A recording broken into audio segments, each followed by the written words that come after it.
Well, we're going to take 15 minutes to look at some questions, and then we'll talk about teenagers. Okay, 15 Minuten für Frage und Antwort. Und wir haben ja gesagt, das sind Fragen, die ihr hier in den Fragekasten werfen solltet.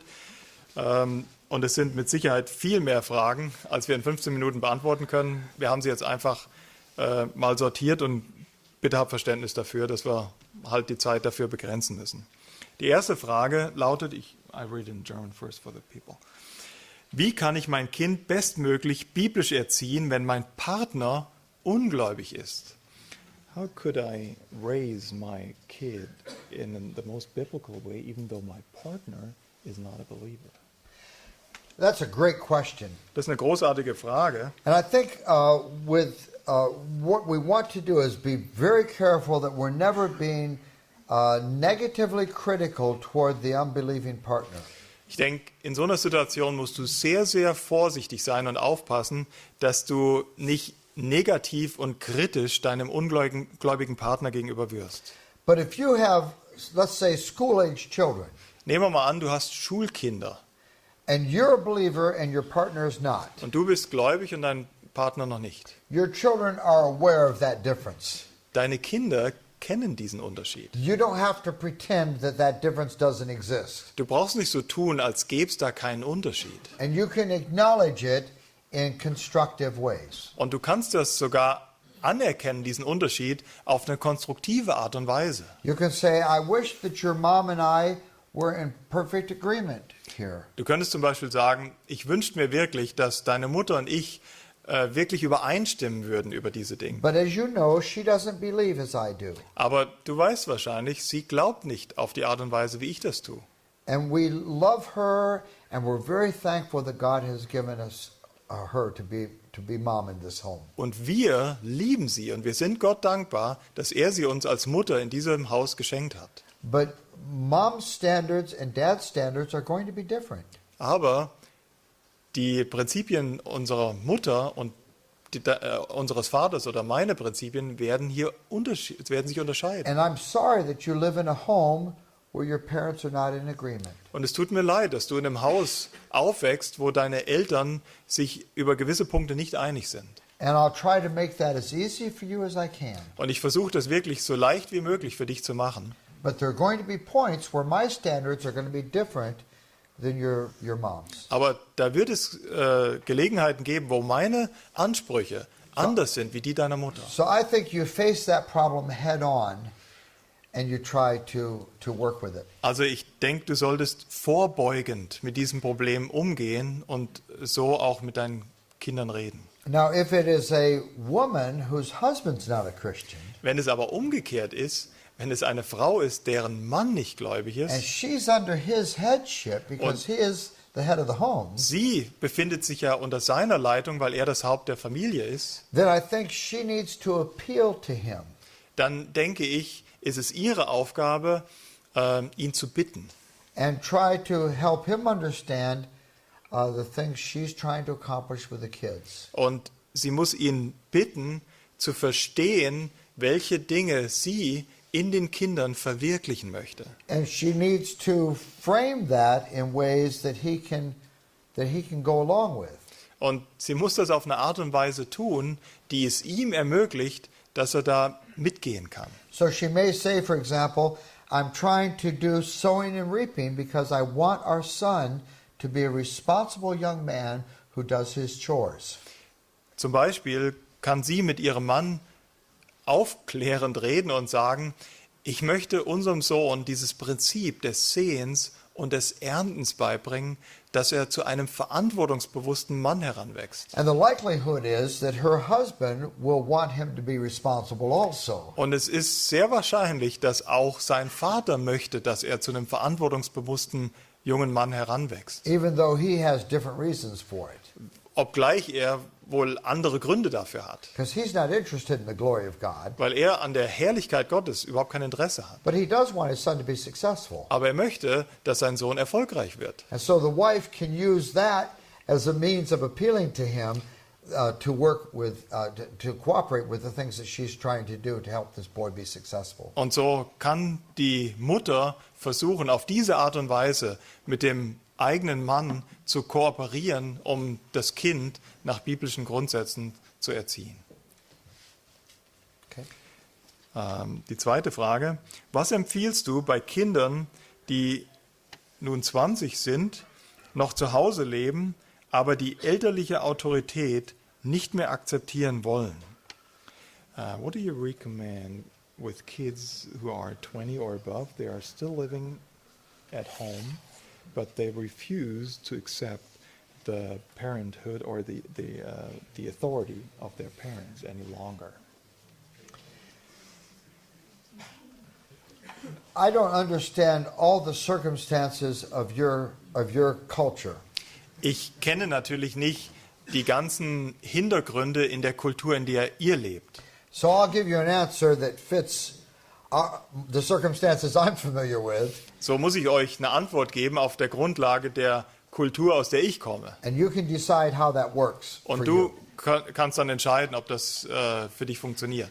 I would say to my child, Ich würde meinem Kind sagen, your mother and I have both the right and the responsibility to set the tone for our home. deine Mutter und ich haben beide sowohl das Recht als auch die Verantwortung, den Ton hier im Haus anzugeben. You're an adult, Du bist ein Erwachsener and you could live outside our home if you choose to. und deswegen könntest du, wenn du willst, auch außerhalb unseres Hauses wohnen. But the circumstances in which we will allow you to live in our home Aber die Bedingungen, die es dir erlauben, in unserem Haus zu leben, is if you accept our standards. die werden von uns gestellt. So there are going to be standards, for example, for what kind of music we listen to in the home.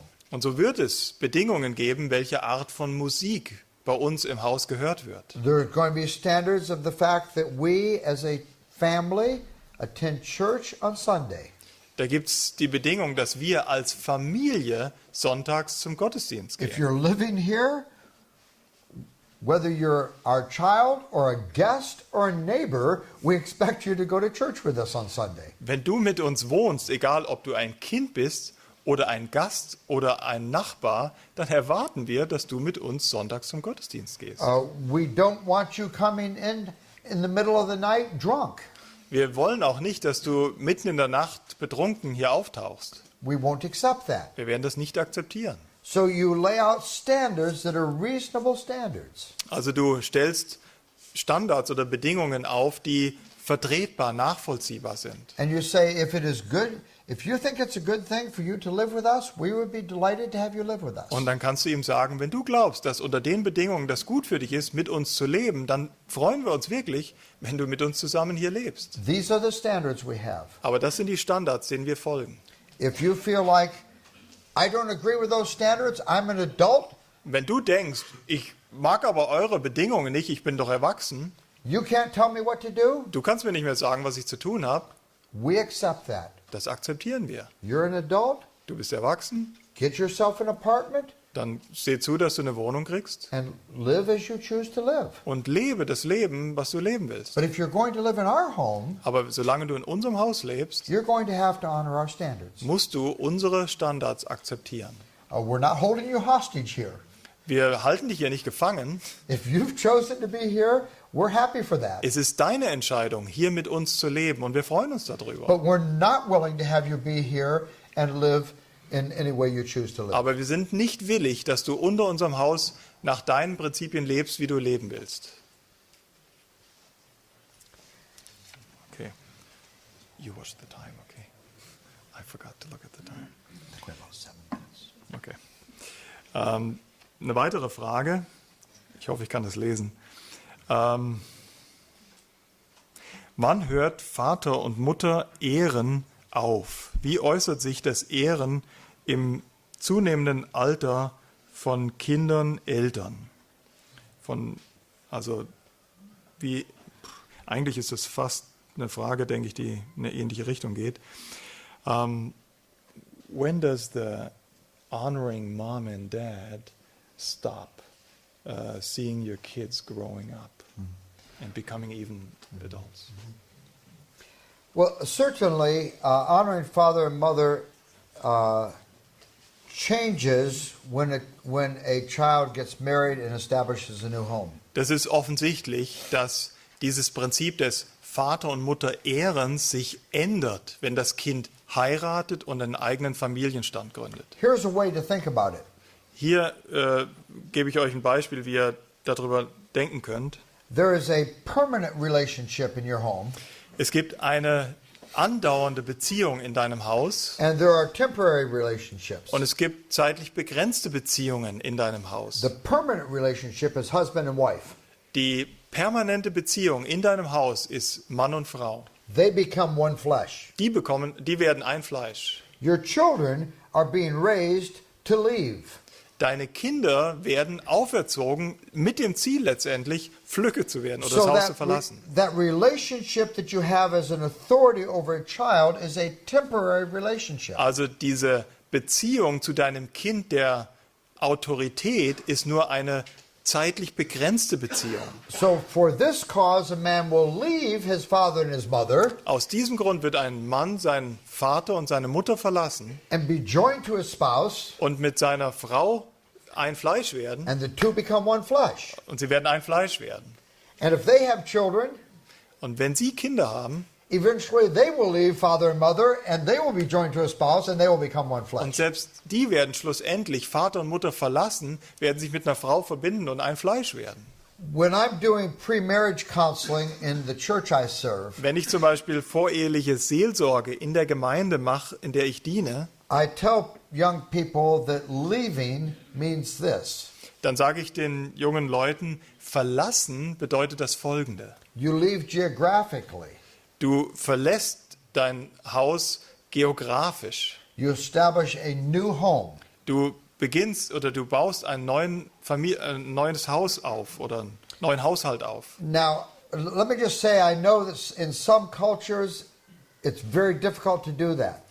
In manchen Kulturen ist das natürlich sehr schwer umzusetzen. Even if you're living under the same roof, you establish a new living quarters and private place, a private place. Aber selbst solltest du unter dem gleichen Dach wohnen, dann baust du einen neuen Haushalt auf, einen privaten Haushalt. You leave spiritually so that the spiritual headship is given to a new leader, no longer to your father or to your mother. Du verlässt auch diese geistliche Leitung. Die geistliche Leitung ist dann nicht mehr direkt bei deinem Vater oder bei deiner Mutter. You leave financially. You take responsibility for your own finances. Du verlässt diese Familie oder dieses Haus auch auf eine finanzielle Art und Weise. You leave psychologically. Auch psychisch verlässt du diesen So your Haushalt. home shifts from that home of origin to the new home that you've established. Und so verändert sich dein Lebensbereich von deinem Ursprung, wo du aufgewachsen bist, zu einem neuen Haushalt, den du aufbaust. So when a new family is established, then the parental authority ends. Also wenn eine neue Familie gegründet wird, dann, das ist der Moment, wo die Autorität, die vor der Ehe da ist, durch die Eltern endgültig endet. Now what if you're 35 years old and you're not married? Und was ist, wenn du 35 bist und immer noch nicht verheiratet bist? Then I think that parents don't have the kind of authority they have over little children. Dann denke ich, haben die Eltern nicht mehr diese Art von Autorität, wie sie das über ein kleines Kind haben. We'll talk about this a little bit more when we talk about teenagers. Wir reden noch ein bisschen mehr darüber nachher in der Zeit, wenn es um die Teenies geht. Is there one more? Okay, also noch eine Frage. Große Spannung. Welche? Aber ich lese sie einfach nur vor.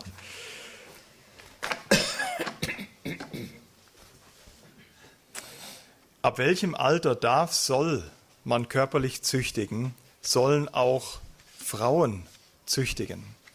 From what age on should you start physical discipline?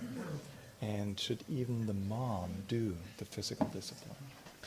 I think you start the physical discipline when the child is old enough to understand you.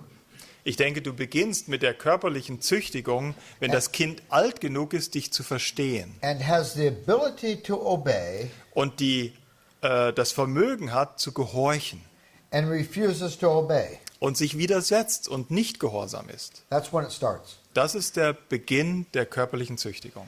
I think in general terms, The parent who has been disobeyed is the one who should do the discipline. Und auf den zweiten Teil der Frage, im Allgemeinen kann man sagen, der Elternteil, dem die Kinder ungehorsam waren, sollte auch der Elternteil sein, der die Züchtigung durchführt. It's not a good thing for family life for mother to be saying, wait till your father gets home. Es ist nicht wirklich hilfreich für das Familienleben, wenn die Mutter sagen muss, wart nur, bis der Vater nach Hause That kommt. creates two problems. Das kreiert nämlich zwei Probleme.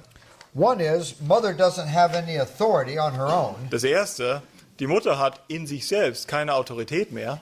And secondly, the father comes home and he has to face the unpleasantness of doing all the discipline that should have been done all day. Und zweitens kommt dann der Vater nach Hause und der muss dann leider die ganzen Züchtigungen durchführen, die eigentlich schon während des Tages hätten stattfinden sollen. And maybe there's a third problem. The child's needs are not being dealt with immediately enough. Und vielleicht gibt es dann auch noch ein drittes Problem, dass eben die Bedürfnisse, die das Kind dann hat, nämlich das Bedürfnis für Züchtigung, dass die nicht im gleichen Moment nachgegangen wird. So I think even if both parents are home, if the mother is the one who is being disobeyed, she does the spanking Also or the ich glaube physical discipline. sogar, dass wenn wenn beide Eltern zu Hause sind und es war die Mutter, deren die Kinder gegenüber ungehorsam waren, es dann die Mutter sein sollte, die die Züchtigung durchführt. And if the father is the one being disobeyed, he does the discipline. Und wenn es der Vater war, dem sie ungehorsam waren, dann ist der Vater, der züchtigt. So the child realizes both of them are capable of doing the discipline. Und dann versteht das Kind recht schnell, hey, beide sind in der Lage zu züchtigen. Now sometimes as a man who is a leader in your home, Manchmal kann es sein, dass du als Mann, der du das Haupt des Hauses bist, you may step into a situation and say, wait a minute, you may not speak to your mother in that way. du natürlich eingreifst und sagst, halte mal, so redest du nicht mit deiner Mutter. But I think in general terms, the parent who has been disobeyed is the one who does the discipline. Aber allgemein genommen bin ich der Meinung, der Elternteil, dem das Kind ungehorsam war, ist auch der züchtigt.